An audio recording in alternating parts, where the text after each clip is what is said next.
Fit India મુવમેન્ટના ભાગરૂપે Employees Provident Fund Organisation EPFO પ્રાદેશિક કચેરી ભરૂચ દ્વારા ફિટનેસ, સ્વાસ્થ્ય જાગૃતતા અને સક્રિય જીવનશૈલીને પ્રોત્સાહન આપવા માટે સાયકલ રેલીનું આયોજન કરવામાં આવ્યું હતું.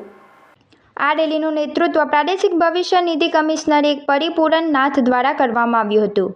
પ્રાદેશિક ભવિષ્ય નિધિ કમિશનર શશાંક જયસ્વાલ અને સહાયક ભવિષ્ય નિધિ કમિશનર અખિલેશ શર્માએ પણ પ્રાદેશિક કચેરીના તમામ અધિકારીઓ અને કર્મચારીઓ સાથે આ કાર્યક્રમમાં ઉત્સાહભેર ભાગ લીધો હતો. તમામ સહભાગીઓએ ફિટ ઇન્ડિયા મુવમેન્ટના ઉદ્દેશ્યો પ્રત્યે પોતાની પ્રતિબદ્ધતા દર્શાવતા સાયકલ રેલીમાં ઉત્સાહપૂર્વક ભાગ લીધો હતો.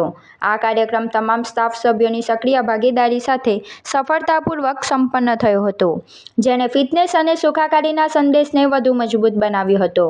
આ પહેલ પોતાના કર્મચારીઓમાં સ્વસ્થ જીવનશૈલીને પ્રોત્સાહન આપવા અને રોજિંદા જીવનમાં ફિટનેસની ભાવનાને પ્રોત્સાહિત કરવા પ્રત્યેની EPFOની પ્રતિબદ્ધતા દર્શાવી હતી.